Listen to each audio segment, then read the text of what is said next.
Pahalgam terrorist attack की वजह से इंडिया और पाकिस्तान के बीच में युद्ध का माहौल चल रहा है। अगर मान लो कि इंडिया और पाकिस्तान में युद्ध होगा तो इसमें कौन जीतेगा? तो आइए गाइस, आज हम इस वीडियो में इंडिया पाकिस्तान के नेवी, एयरफोर्स और आर्मी पावर की कंपैरिजन करते हैं। तो इस वीडियो को पूरा देखना और हाँ, चैनल को सब्सक्राइब करना मत भूलना।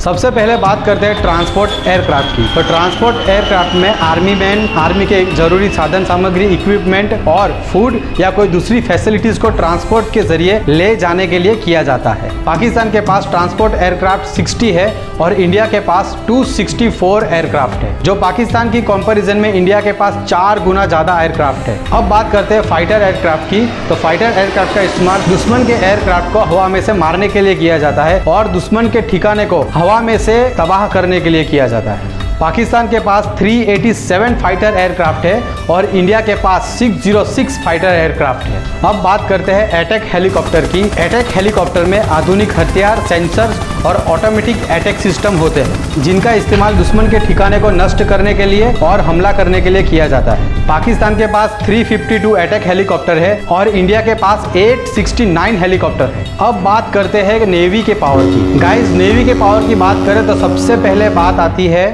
एयरक्राफ्ट कैरियर की। ये एक विशाल पोर्ट है जो पानी में तैरकर एयरक्राफ्ट, फाइटर जेट, हेलीकॉप्टर, दूसरे अन्य विमानों को ले जाने के लिए काम आता है और इन्हें लॉन्च और लैंड करने के लिए एक पैड तैयार करता है। इंडिया के पास 2 एयरक्राफ्ट कैरियर है और पाकिस्तान लुक्खा है, यानी कि उनके पास कुछ भी नहीं है। पानी की ताकत की बात करें और पानी के अंदर की ताकत की बात ना करें तो कैसे चलेगा? अब बात करते हैं आर्मी सबमरीन की। तो ये दुश्मन के बड़े बड़े जहाज को पानी के अंदर से मिसाइल्स छोड़ के अटैक करता है और सीक्रेट इंफॉर्मेशन कलेक्ट करता है। पाकिस्तान के पास 8 सबमरीन है और इंडिया के पास 18 सबमरीन है।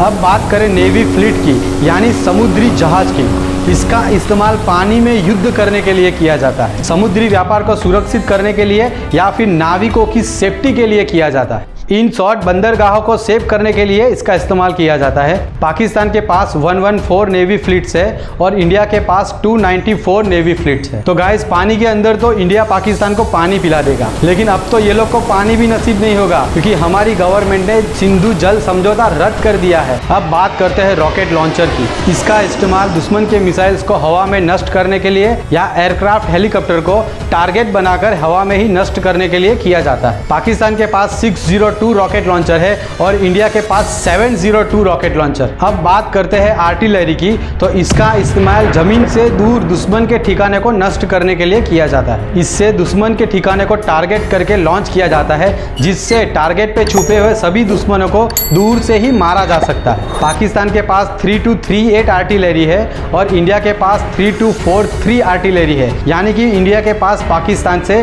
सिर्फ 5 आर्टिलरी ज्यादा है। गाइस, जमीनी वॉर की बात चल रही है और टैंक की बात ना करें, ऐसा कैसे हो सकता है? टैंक्स का इस्तेमाल दुश्मन के बड़े टैंक, ट्रक और उनके ठिकाने को नष्ट करने के लिए किया जाता है। और तो और, लेकिन टैंक के अंदर मशीन गन भी लगी होती है, जिससे गोली मारकर पैदल चल रही सेना की सहायता भी की जा सकती है। पाकिस्तान के पास 3742 टैंक्स है और इंडिया के पास 4614 टैंक्स है। अब बैलिस्टिक मिसाइल की बात करते हैं तो ये वॉर में सबसे घातक साबित हो सकता है। सेना के पास बैलिस्टिक मिसाइल होने का मतलब है कि सेना के पास बहुत ही दूर, लंबी दूरी का सबसे घातक और विनाशकारी हथियार है। ये अपने साथ न्यूक्लियर बॉम्ब को भी ले जा सकता है। फॉर एग्जाम्पल, अगर हम इसे गुजरात से लॉन्च करें तो यहाँ बैठे बैठे वो लाहौर और रावलपिंडी को पूरा उड़ा सकता है। पाकिस्तान के पास 90 बैलिस्टिक मिसाइल है और इंडिया के पास 66 बैलिस्टिक मिसाइल है। अब बात करें दुनिया के सबसे खतरनाक हथियार की, यानी कि न्यूक्लियर बॉम्ब की। वॉर में न्यूक्लियर बॉम्ब से खतरनाक हथियार और दूसरा कोई नहीं है। न्यूक्लियर बॉम्ब दुश्मन देश के पूरे शहर को तबाह कर सकता है। अमेरिका ने 1945 में जापान के हिरोशिमा और नागासाकी सिटी पर इस बॉम्ब का इस्तेमाल किया था। इस बॉम्ब की इफेक्ट जापान में आज भी देखने को मिल रही है। पाकिस्तान के पास 170 न्यूक्लियर बॉम्ब है और इंडिया के पास 172 न्यूक्लियर बॉम्ब है, यानी इंडिया के पास पाकिस्तान से सिर्फ 2 न्यूक्लियर बॉम्ब ज्यादा है। ये जितने भी हथियार है, bomb, missiles, aircraft, submarine, ship, ये इंसान के बिना चल नहीं सकता। इसके लिए आर्मी फोर्स पावर की जरूरत होती है। तो अब बात करते हैं आर्मी रिजर्व फोर्स की। ये एक ऐसी फोर्स है जिसकी जब भी जरूरत पड़ती है तब इसे एक्टिव किया जाता है। ये भी एक्टिव फोर्स के जैसे ही देश की सेवा करती रहती है।